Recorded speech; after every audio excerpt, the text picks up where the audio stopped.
Jésus leur dit: Heureux ceux qui se reconnaissent spirituellement pauvres, car le royaume des cieux leur appartient. Heureux ceux qui pleurent, car Dieu les consolera. Heureux ceux qui sont doux, car Dieu leur donnera la terre en héritage. Heureux ceux qui ont faim et soif de justice, car ils seront rassasiés. Heureux ceux qui témoignent de la bonté, car Dieu sera bon pour eux. Heureux ceux dont le cœur est pur, car ils verront Dieu. Heureux ceux qui répandent autour d'eux la paix, car Dieu les reconnaîtra pour ses fils. Heureux ceux qui sont opprimés pour la justice, car le royaume des cieux leur appartient. Heureux serez-vous quand les hommes vous insulteront et vous persécuteront, lorsqu'ils répandront toutes sortes de calomnies sur votre compte à cause de moi. Oui, réjouissez-vous alors et soyez heureux, car une magnifique récompense vous attend dans les cieux. Car vous serez ainsi comme les prophètes d'autrefois. Eux aussi ont été persécutés avant vous de la même manière. Vous êtes le sel de la terre. Si ce sel perd sa saveur, avec quoi la salera-t-on? Ce sel ne vaut plus rien, il n'est bon qu'à être jeté dehors et piétiné. Vous êtes la lumière du monde. Une ville au sommet d'une colline n'échappe pas au regard. Il en est de même d'une lampe. Si on l'allume, ce n'est pas pour la mettre sous une mesure à grains. Au contraire, on la fixe sur un pied de lampe pour qu'elle éclaire tous ceux qui sont dans la maison. C'est ainsi que votre lumière doit briller devant tous les hommes, pour qu'ils voient le bien que vous faites et qu'ils en attribuent la gloire à votre Père céleste. Ne vous imaginez pas que je sois venu pour abolir ce qui est écrit dans la loi ou les prophètes. Je ne suis pas venu pour abolir, mais pour accomplir. Oui, vraiment, je vous l'assure, tant que le ciel et la terre resteront en place, ni la plus petite lettre de la loi, ni même un point sur un i n'en sera supprimé jusqu'à ce que tout se réalise. Par conséquent, si quelqu'un n'obéit pas ne serait-ce qu'à un seul de ces commandements, même s'il s'agit du moindre d'entre eux, et s'il apprend aux autres à faire de même, il sera lui-même considéré comme le moindre dans le royaume des cieux. Au contraire, celui qui obéira à ces commandements et qui les enseignera aux autres sera considéré comme grand dans le royaume des cieux. Je vous le dis, si vous ne vivez pas selon la justice mieux que les spécialistes de la loi et les pharisiens, vous n'entrerez pas dans le royaume des cieux. Vous avez appris qu'il a été dit à nos ancêtres: « Tu ne commettras pas de meurtre. » Si quelqu'un a commis un meurtre, il en répondra devant le tribunal. Eh bien moi, je vous dis, celui qui se met en colère contre son frère en répondra devant le tribunal. Celui qui lui dit « imbécile » passera devant le grand conseil, et celui qui le traite de fou est bon pour le feu de l'enfer. Si donc, au moment de présenter ton offrande devant l'autel, tu te souviens que ton frère a quelque chose contre toi, laisse là ton offrande devant l'autel, et va d'abord te réconcilier avec ton frère, puis tu reviendras présenter ton offrande. Si tu es en conflit avec quelqu'un, dépêche-toi de t'entendre avec ton adversaire pendant que tu es encore en chemin avec lui. Sinon, ton adversaire remettra l'affaire entre les mains du juge qui fera appel aux huissiers de justice, et tu seras mis en prison. Et là, vraiment, je te l'assure, tu n'en sortiras pas avant d'avoir remboursé jusqu'au dernier centime. Vous avez appris qu'il a été dit « Tu ne commettras pas d'adultère ».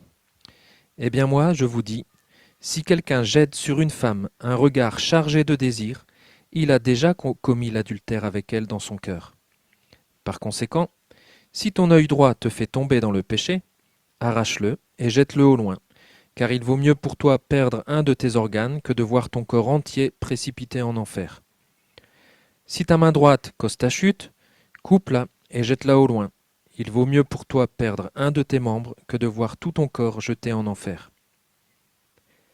Il a aussi été dit, si quelqu'un divorce d'avec sa femme, il doit le lui signifier par une déclaration écrite. Eh bien moi, je vous dis, celui qui divorce d'avec sa femme, sauf en cas d'immoralité sexuelle, l'expose à devenir adultère, et celui qui épouse une femme divorcée commet lui-même un adultère. Vous avez encore appris qu'il a été dit à nos ancêtres, tu ne rompras pas ton serment, ce que tu as promis par serment devant le Seigneur, tu l'accompliras. Eh bien moi, je vous dis de ne pas faire de serment du tout. Ne dites pas, je le jure par le ciel, car le ciel, c'est le trône de Dieu. Ou, j'en prends la terre à témoin, car elle est l'escabeau où Dieu pose ses pieds. Ou, je le jure par Jérusalem, car elle est la ville de Dieu, le grand roi. Ne dites pas davantage, je le jure sur ma tête, car tu ne peux pas rendre un seul de tes cheveux blancs ou noirs. Dites simplement oui, si c'est oui, non, si c'est non. Tous les serments qu'on y ajoute viennent du diable. Vous avez appris qu'il a été dit œil pour œil, dent pour dent. Eh bien moi je vous dis, ne résistez pas à celui qui vous veut du mal. Au contraire, si quelqu'un te gifle sur la joue droite, tends lui aussi l'autre. Si quelqu'un veut te faire un procès pour avoir ta chemise, ne l'empêche pas de prendre aussi ton vêtement. Et si quelqu'un te réquisitionne pour porter un fardeau sur 1 kilomètre, porte-le sur 2 kilomètres avec lui. Donne à celui qui te demande, ne tourne pas le dos à celui qui veut t'emprunter quelque chose. Vous avez appris qu'il a été dit, tu aimeras ton prochain et tu haïras ton ennemi.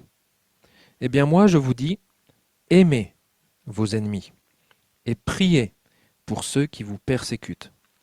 Ainsi, vous vous comporterez vraiment comme des enfants de votre Père céleste, car lui, il fait luire son soleil sur les méchants aussi bien que sur les bons, et il accorde sa pluie aux justes comme aux injustes. Si vous aimez seulement ceux qui vous aiment, allez-vous prétendre à une récompense pour cela? Les collecteurs d'impôts eux-mêmes n'en font-ils pas autant? Si vous ne saluez que vos frères, que faites-vous d'extraordinaire? Les païens n'agissent-ils pas de même? Votre Père céleste est parfait. Soyez donc parfaits comme lui.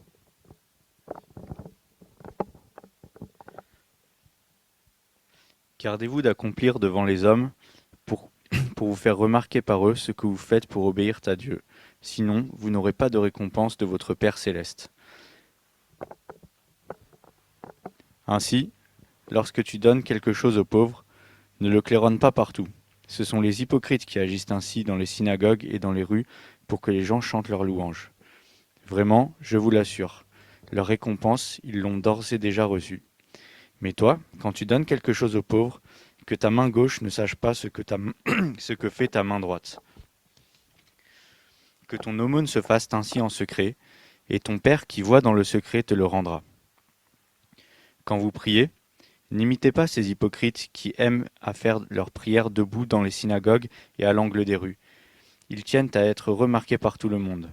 Vraiment, je vous l'assure, leur récompense, ils l'ont d'ores et déjà reçue. Mais toi, quand tu veux prier, va dans ta pièce la plus retirée, verrouille ta porte et adresse ta prière à ton Père qui est dans le lieu secret. Et ton Père qui voit dans le secret te le rendra.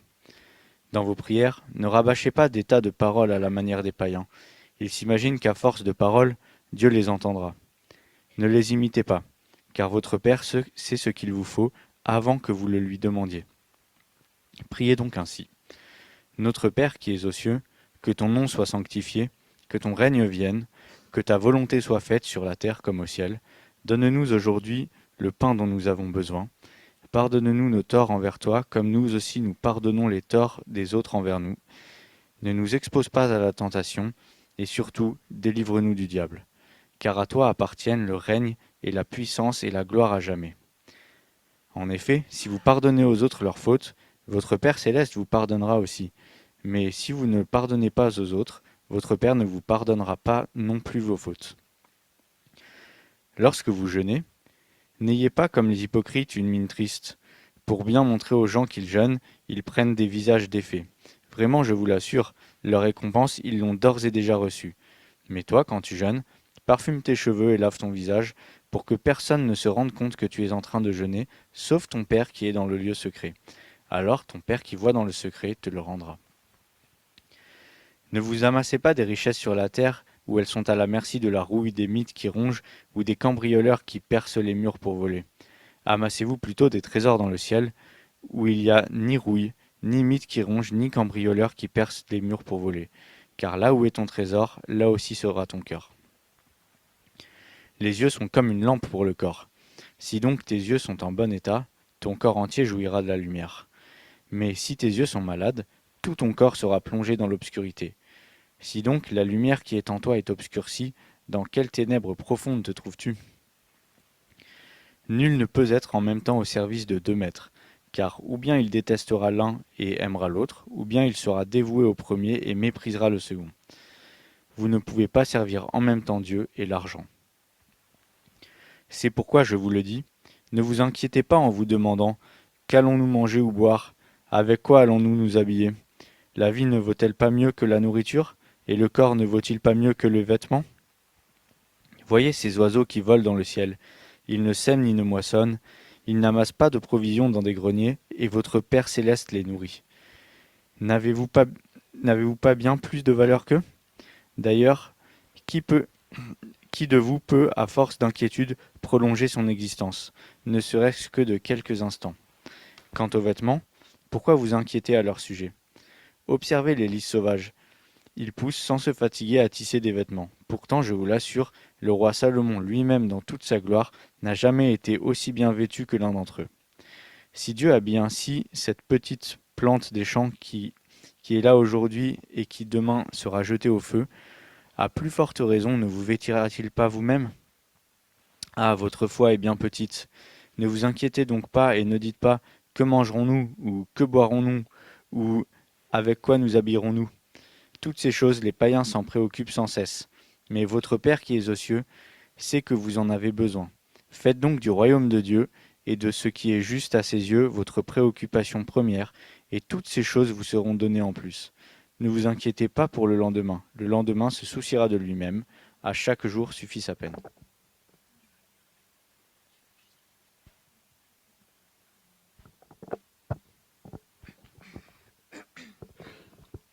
Ne condamnez pas les autres.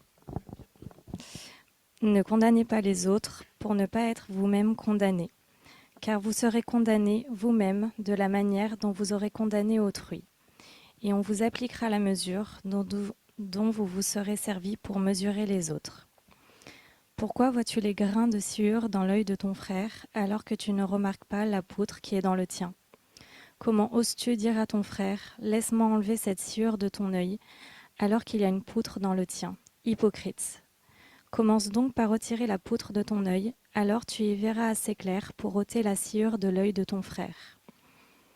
Gardez-vous de donner aux chiens ce qui est sacré, et ne jetez pas vos perles devant les porcs, de peur qu'ils piétinent vos perles et que les chiens se retournent contre vous pour vous déchirer.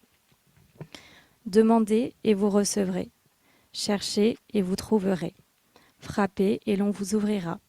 Car celui qui demande reçoit, celui qui cherche trouve, et l'on ouvre à celui qui frappe. Qui de vous donnera un caillou à son fils quand celui-ci lui demande du pain? Ou bien, s'il lui demande un poisson, lui donnera-t-il un serpent?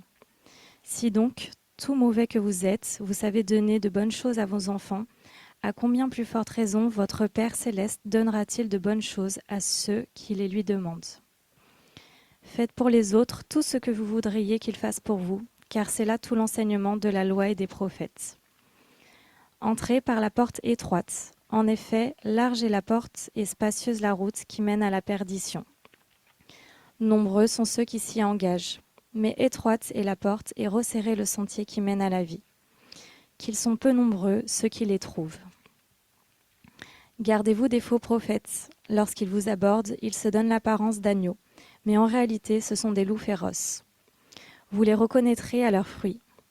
Est-ce que l'on cueille des raisins sur des buissons d'épines ou des figues sur des ronces? Ainsi, un bon arbre porte de bons fruits, un mauvais arbre porte de mauvais fruits. Un bon arbre ne peut pas porter de mauvais fruits, ni un mauvais arbre de bons fruits. Tout arbre qui ne donne pas de bons fruits est arraché et jeté au feu.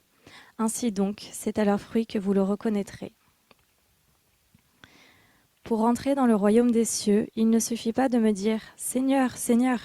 Il faut accomplir la volonté de mon Père céleste. Au jour du jugement, nombreux sont ceux qui me diront « Seigneur, Seigneur, nous avons prophétisé en ton nom. Nous avons chassé des démons en ton nom. Nous avons fait beaucoup de miracles en ton nom. » Je leur déclarerai alors « Je ne vous ai jamais connus. Allez-vous-en, vous qui pratiquez le mal. » C'est pourquoi celui qui écoute ce que je dis et qui l'applique ressemble à un homme sensé qui a bâti sa maison sur le roc. Il a plu à verse, les fleuves ont débordé, les vents ont soufflé avec violence, ils se sont déchaînés contre cette maison. Elle ne s'est pas effondrée, car ses fondations reposaient sur le roc. Mais celui qui écoute ma parole, sans faire ce que je dis, ressemble à un homme assez fou pour construire sa maison sur le sable. Il a plu à verse, les fleuves ont débordé, les vents ont soufflé avec violence, ils se sont déchaînés contre cette maison, elle s'est effondrée et sa ruine a été complète. Quand Jésus eut fini de parler, les foules étaient profondément impressionnées par son enseignement, car il parlait avec une autorité que n'avaient pas leurs spécialistes de la loi.